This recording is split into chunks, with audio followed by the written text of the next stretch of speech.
Welcome to the Great Detectives of Old Time Radio from Boise, Idaho. This is your host, Adam Graham. In a moment, we're going to bring you this week's episode of Dragnet. But I do want to encourage you, if you're enjoying the podcast, to follow us using your favorite podcast software. Today's program is brought to you in part by the financial support of our listeners. You can support the show on a one-time basis by mailing a donation to Adam Graham, P.O. Box 15913. That's P.O. Box 15913, Boise, Idaho 83715. And you can become one of our ongoing Patreon supporters for as little as $2 per month by going to patreon.greatdetectives.net. Now, from November 30th, 1950, here is The Big Car.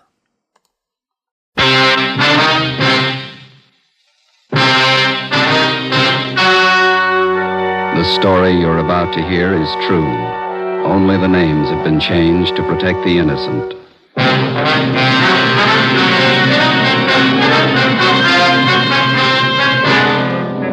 You're a detective sergeant. You're assigned to robbery detail. In 4 months, 15 food markets in your city have been held up and robbed. The bandit is well-dressed, well-armed. Your job, stop him.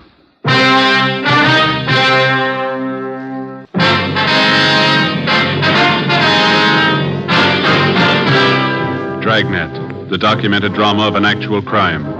For the next 30 minutes, in cooperation with the Los Angeles Police Department, you will travel step by step on the side of the law through an actual case transcribed from official police files.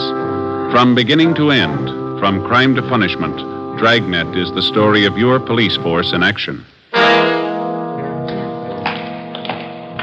It was Monday, February 12th. It was cold in Los Angeles. We were working the night watch out of robbery detail. My partner's Ben Romero. The boss is Thad Brown, chief of detectives. My name's Friday. It was 9:48 p.m. when we got to room 25A, interrogation room. Have a chair, Mr. Pollard. Yeah, thanks. Now, what is it that you want to tell us, sir? Well, you have a cigarette, please? Yeah. Here you are.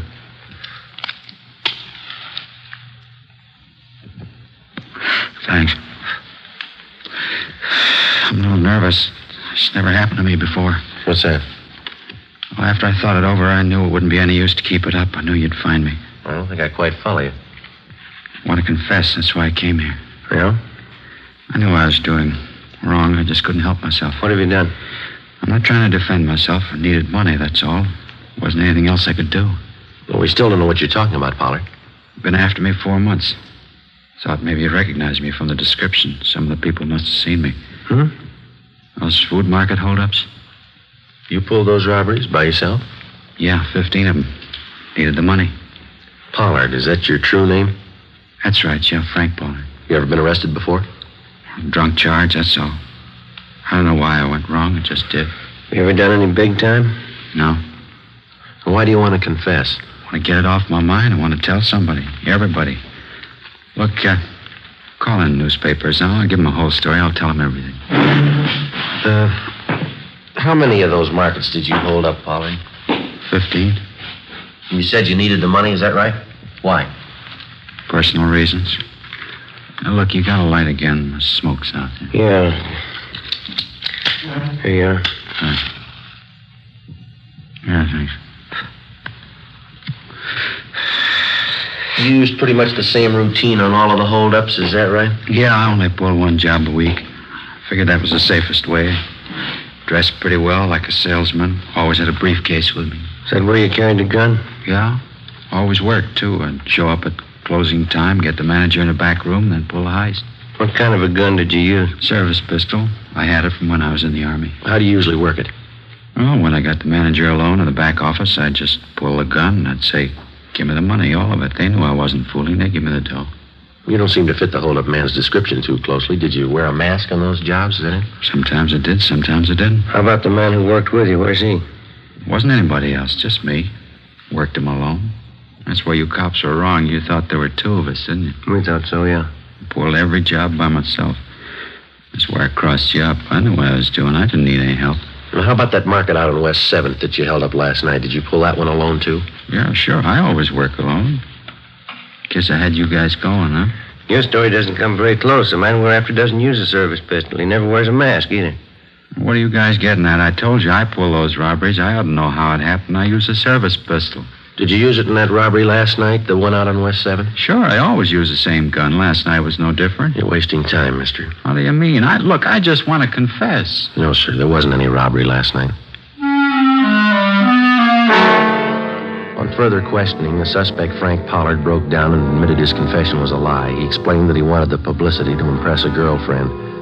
We had him fingerprinted and delivered him to the Georgia Street Hospital detail. He was filed on and then removed to the psychopathic ward at the county hospital for further examination and treatment.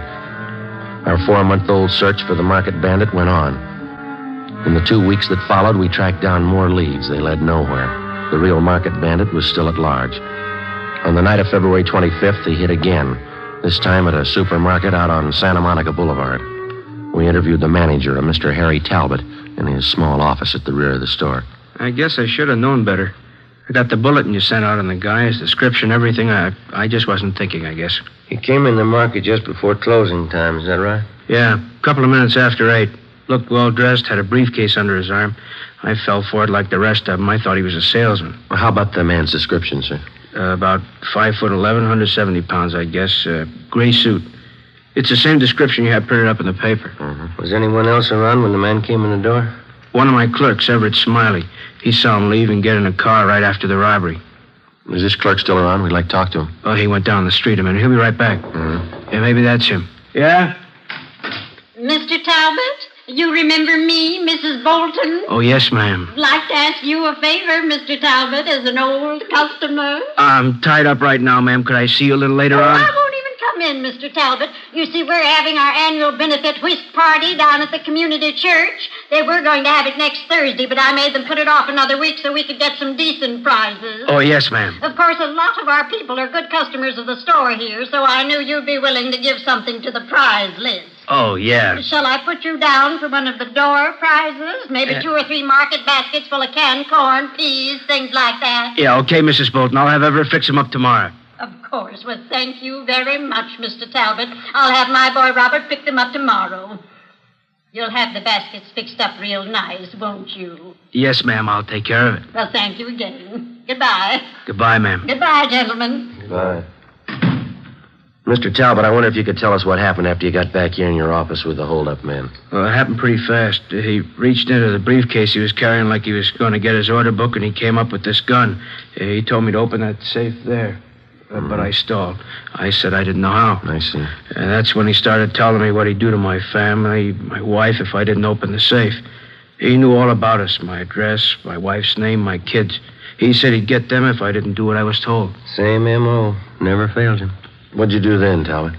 Well, money's not worth that much to me. I opened the safe and gave him everything. A little over $400.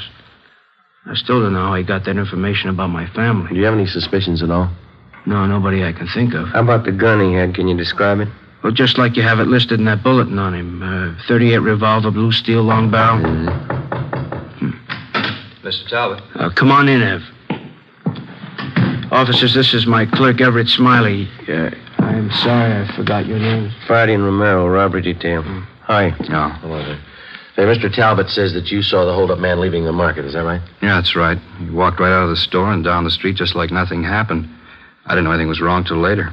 Did you notice if the man got in a car? Yeah, I did. Car was parked about halfway down the block. Another guy was driving. Motor was running. Did you catch the license number? No, but it was a brand new sedan. A Pontiac, I think. You shouldn't have much trouble finding it. Without a license number? Well, it's a brand new car. I remember the color. I couldn't forget that. Yeah. Bright red, just like a fire engine.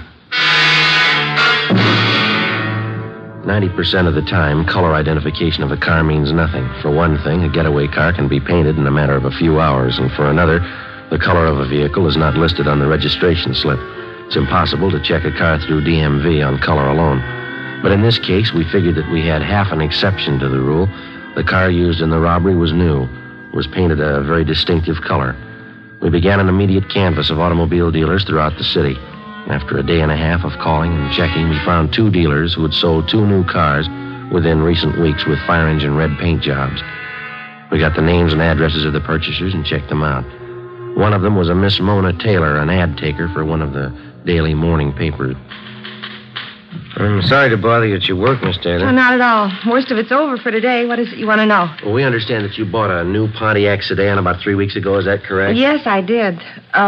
If this is about that parking ticket, why, I've already taken care of it. No, ma'am, that's not it. We'd just like to know if you still own that car. Well, I don't own it yet. I'm still paying on it. Colors are bright red, is that right? Yes, it is. Fire engine red. I like bright colors. Well, does anyone else besides yourself drive the car, Miss Taylor? Well, yes, once in a while. I lend it to my boyfriend, Al. Al Daly. I've known him for a long time. Oh, excuse me. Sure. Classified ads, Miss Taylor. Yes, sir. 2-room apartment? Unfurnished? All right. You got a smoke, Steam, Joe? heat, Yeah, just a minute. I got one. view, Beverly Hills. That's it, thanks. $80. What's that? Yes, sir. Tomorrow morning's edition. Yes, $2.12 for 2 days. Could I have your name, address, and telephone number? Thank you, sir. About this friend of yours, Miss Taylor, this Al Daly. How long have you been lending him your car? Since he got his new salesman's job. He has to make night calls on customers out in the valley, so I let him have the car, usually about once a week. When's the last time that he borrowed the car, miss? 2 nights ago. From Mona Taylor, we got the address of her boyfriend, Al Daly. We located him in a rooming house on South Boulevard Avenue. He admitted he borrowed the Taylor girl's car the night before, but he denied that he drove it anywhere in the vicinity of the robbery. How about your friend, Jimmy Bray? I don't know. I loaned the car, that's all. He gave me $30. Well, that's an awful lot of rental money. Why did he need a car so bad? I don't know. Why don't you ask him? Where's he stay? Bartlett Hotel. 8th and Flower. Mm-hmm. You going over to see him now? That's right. Why? Well, I thought if you were going over there, you wouldn't mind taking this with you. He left it in the car when he brought it back. His briefcase. Let's have a look.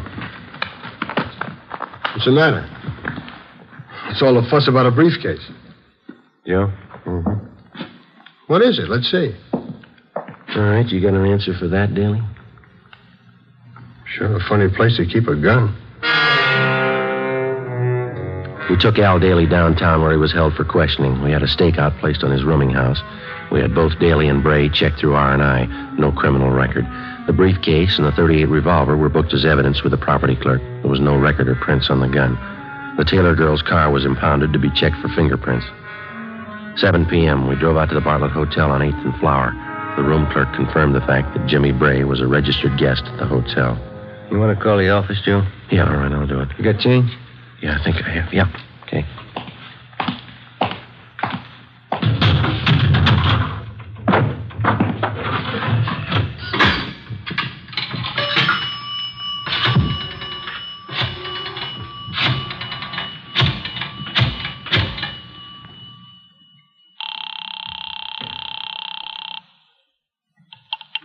City Hall. 2511. 2511.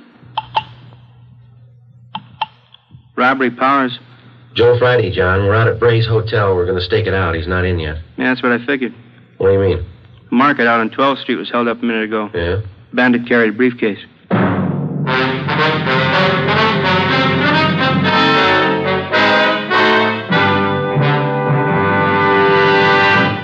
You are listening to Dragnet, authentic stories of your police force in action.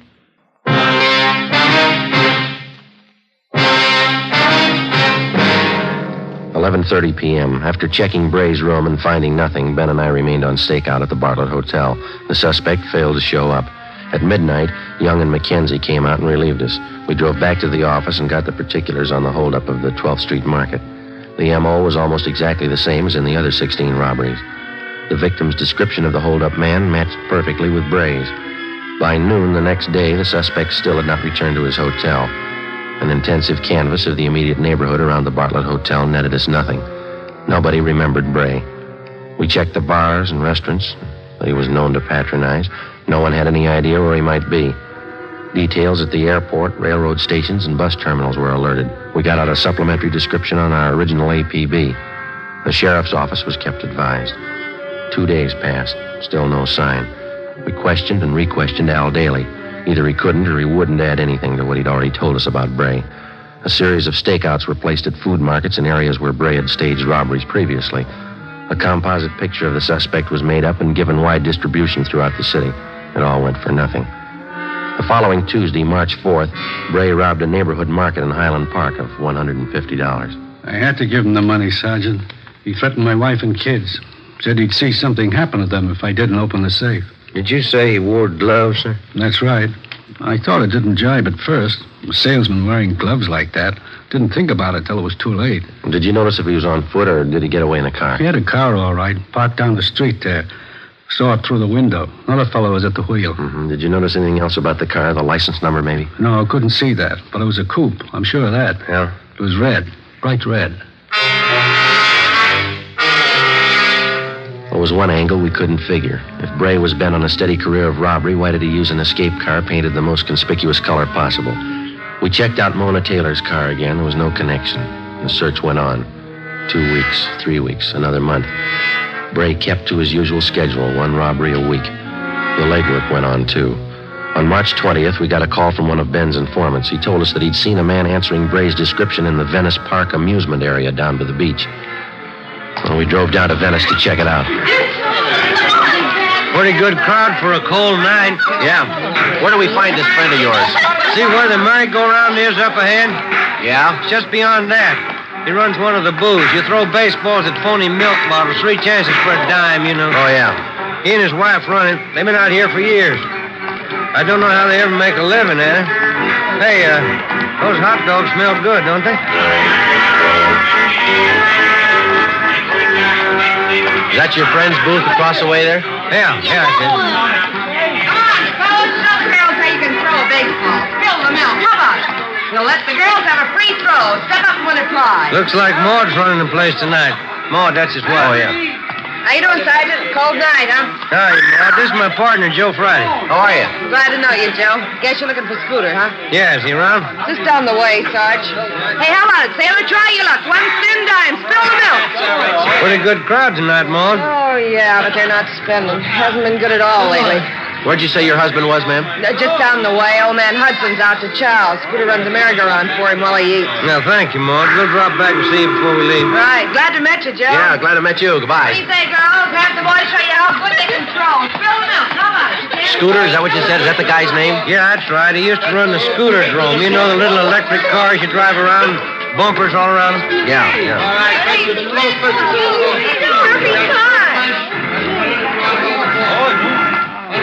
There he is.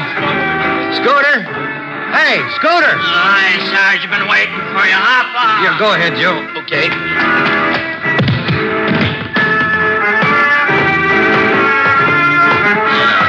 How you doing, Sarge? Good to see you. Scooter, my partner, Joe Friday. How are you? Yeah, glad to know you, Joe. I guess we can talk here as well as any place, huh? Sure. What's the story, Scooter? It's like I told you on the phone. Murphy down the Penny Arcade, he noticed the guy first. He pointed him out to me. He sure hits close to Bray's description. Well, when did you first see him? Oh, 2 nights ago, I wasn't so sure it was Bray the first time. Then I saw him last night. That cinched it. I didn't hear that. I say I saw him last night. That cinched it. Oh, well, when did this Murphy, was that his name? When did he first see him? About a week ago. He's got an eagle eye for strangers who hang around. Murphy thinks the guy's staying out here someplace. Is there any idea where? Yeah. Hey, just a minute. No jumping around like that, son. Now you'll fall off and bang your head. Kids. Where'd you spot this man, Scooter? Same place Murphy did it. He's hanging around the shooting gallery down the way. The guy who runs the place is new. We don't know him well enough to ask him about it. You mean this man who looks like Bray just hangs around the counter there? Well, no, not exactly. You see, there's a little office to one side of the shooting gallery, and the times I seen the guy, he was either coming in or going out of there. Mm-hmm. When's the last time you saw him, Scooter? Huh? I say, when's the last time you saw him? Oh, earlier tonight, about 6:30. I think Murphy's right. The guy's holding up in there. Hold on there, girlie. Now, don't try to get off the merry-go-round till it stops. Yeah, that's the girl. Thank you a lot, Scooter. We'll check back with you before we leave. Yeah, okay, Sarge. I hope it helps you out. I'm glad I met you, Joe. Right, see you later. There's the shooting gallery down there by the bullseye, son. Yeah, if the guy is Bray, it's funny that he hasn't been spotted before. This area is pretty well patrolled here. Yeah. Try your skill, fellas. 10 shots, only quarter. We're police officers. Like to ask you a few questions. Oh, what about? What's your name? Gridley? Max Gridley? You know anybody by the name of James Bray? Bray? Uh-huh. No, I know. Why? How about this, Mr. Gridley? Know anybody who fits that description? No, it doesn't mean anything to me. What's the matter, anyway? Well, a man answering that description has been seen entering and leaving this office right next door over here. It's part of your concession, isn't it? Yeah, that's right. But I'm the only one who uses it. Somebody must have got the wrong slant. Then you wouldn't mind if we looked it over. Routine investigation. Well, I don't know. Yeah, all right. I'll come around and open the door for you. All right, come on.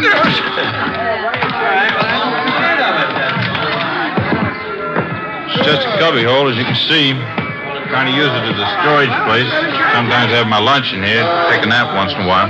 Looks pretty well lived in. All those clothes are yours, Mr. Gridley? Yeah, that's right. Why? Hey, Mac, how about a load on this thing? Oh, it's a customer. Excuse me a minute. Be right back. Yeah, go ahead. Hey, Joe. Yeah. Over here, have a look. This towel. Look at the name stenciled on it. Bartlett Hotel. 9:30 p.m. We advised the shooting gallery operator not to attempt any phone calls. Then I called the office, and Ricketts and Powers came out to help us with a stakeout on the shooting gallery and the adjoining office. Ben and I covered from the Penny Arcade directly opposite the shooting gallery. Ricketts and Powers were staked out 2 doors away at a stand that advertised handwriting analyzed, 25 cents. We waited. Ben munched on a bag of popcorn. 10:30 p.m., no sign of the suspect. 11 o'clock, still no sign.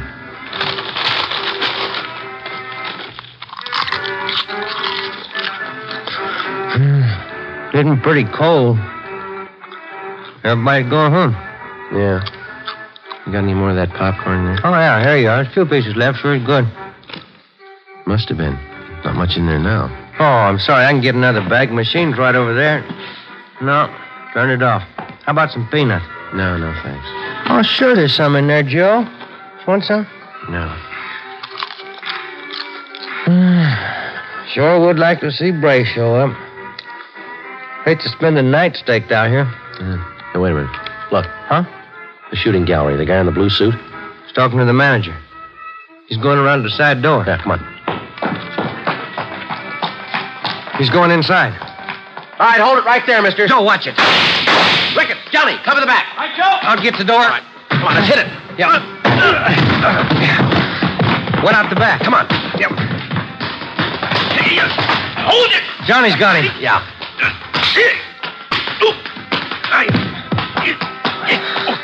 Good. Johnny, you okay? Yeah. It's a rough one. Let's roll him over, huh? Yeah, all right. How about it, Joe? Short, dark complexion, fat. What do you think? I don't know, but it's not Bray. Ricketts and Powers remained on stakeout at the shooting gallery while Ben and I took the suspect downtown along with the proprietor of the shooting gallery, Max Gridley. We had the man treated for cuts and bruises at Georgia Street Receiving Hospital, and then we took him to the office.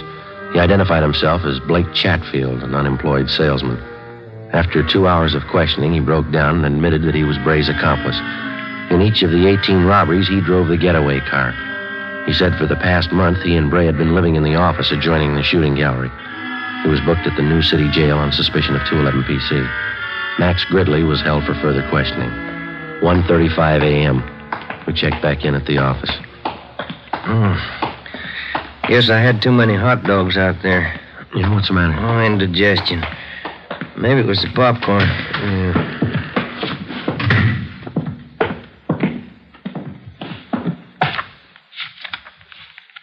A couple of messages in the book. Your wife wants you to call her before you go home.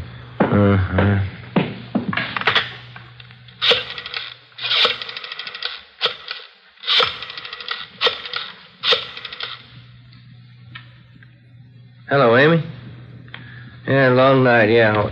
What? Loaf of graham bread? Well, I'll try. Okay, dear. Yeah, bye. Same old thing. Yeah. I get it. Robbery, Friday. Johnny Powers, Joe. Yeah, John. How's it going? Jimmy Bray finally showed. We got him. Any trouble? No. Drove up in a bright red coupe. Couldn't miss him. Mm-hmm. You coming in now? Yeah, just leaving. See ya. Right, John. Bye. Well, I picked up Bray. Bringing him in now. Good. Sure been a long haul. Almost 5 months. Yeah, it's a long time. Hey, Joe. Yeah? Where am I going to get a loaf of graham bread at this time in the morning?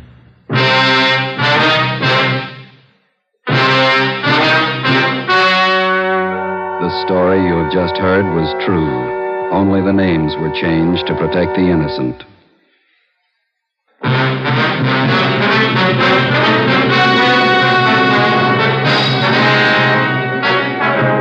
James R. Bray and Blake A. Chatfield were tried and convicted on several counts of armed robbery and received sentences as prescribed by law.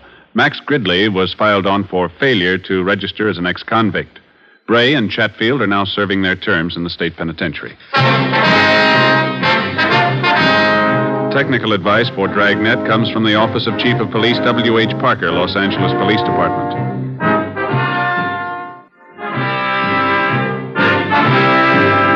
Coming up, We the People, then Screen Directors Playhouse on NBC.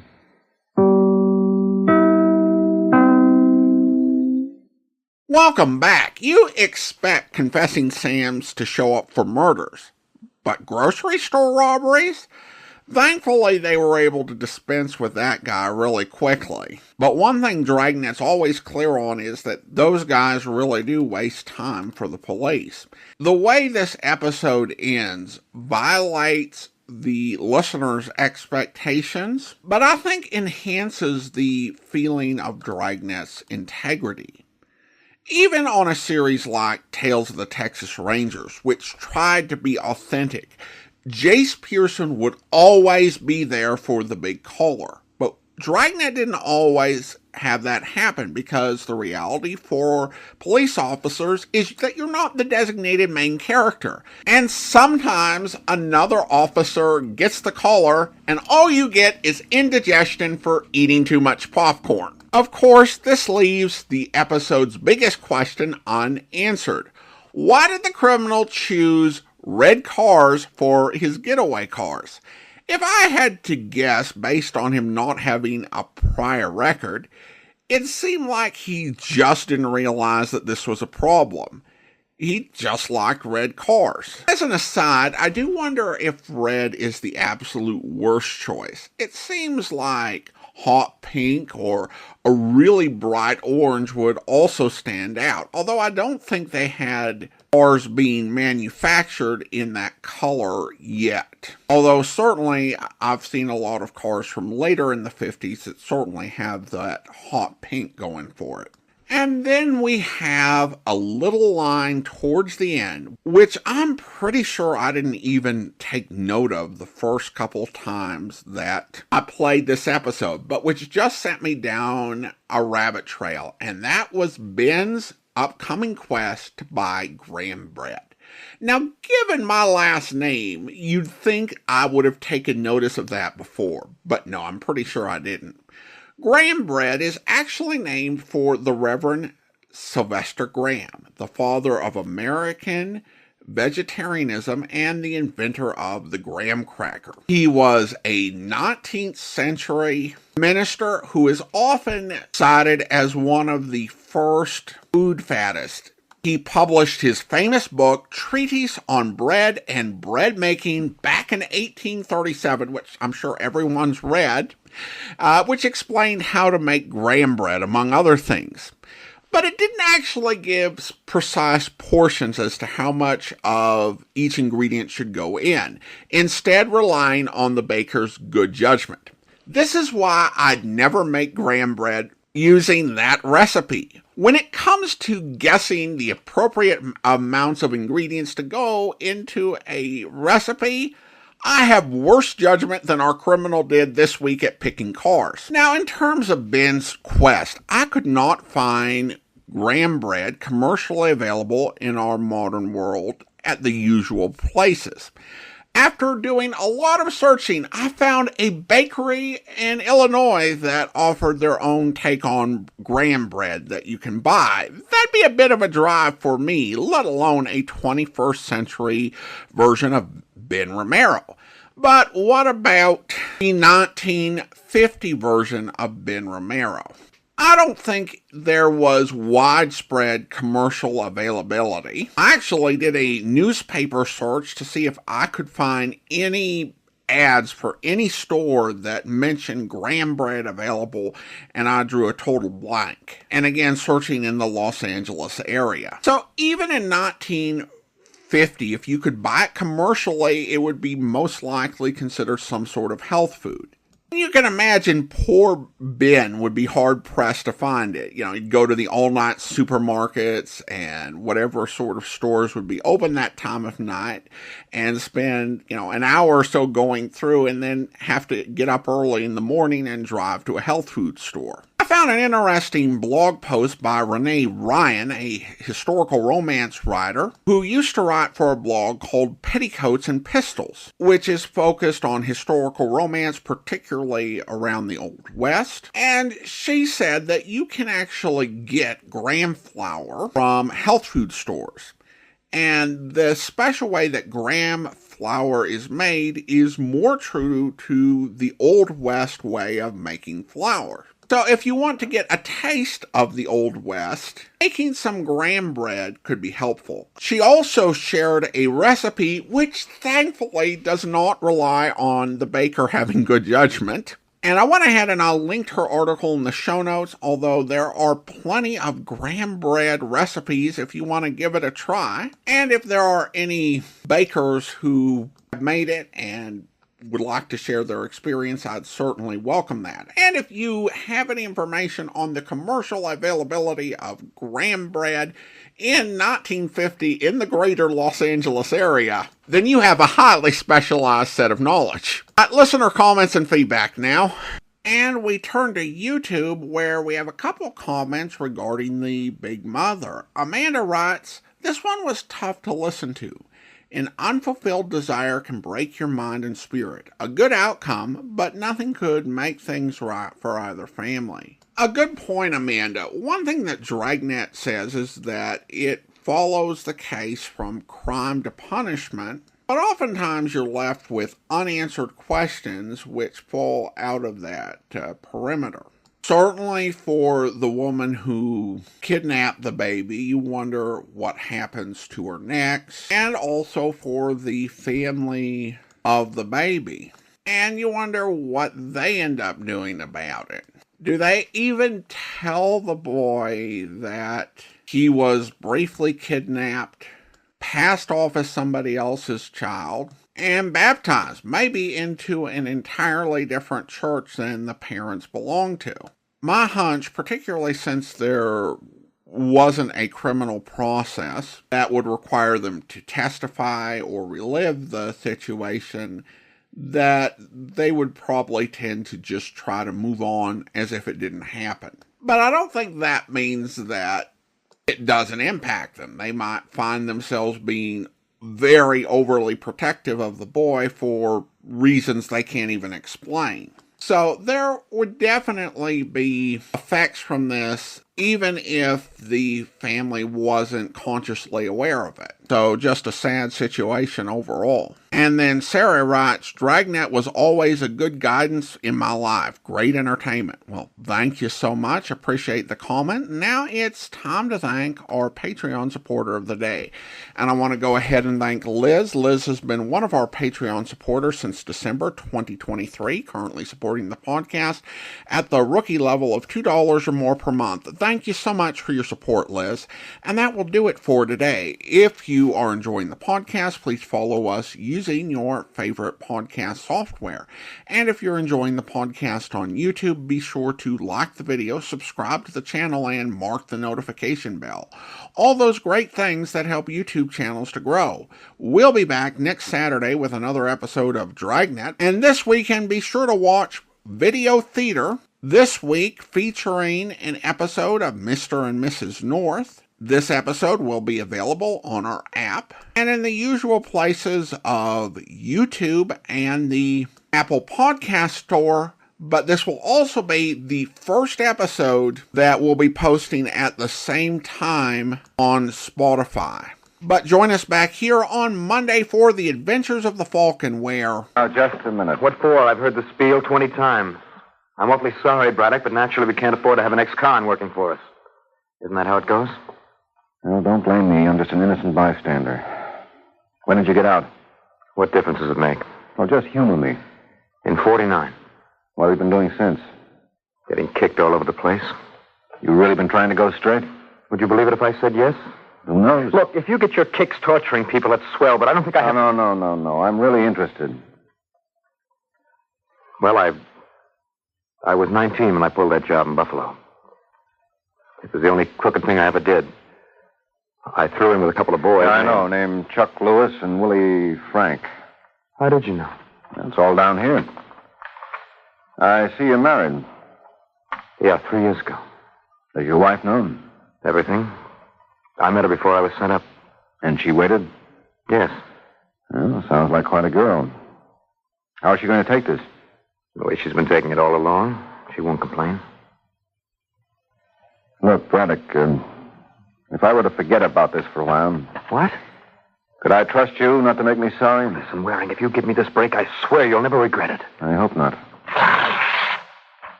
Okay, fella, get back to work. I hope you'll be with us then. In the meantime, send your comments to box13@greatdetectives.net. Follow us on Twitter @Radio Detectives and check us out on Instagram, instagram.com/greatdetectives. From Boise, Idaho, this is your host, Adam Graham, signing off.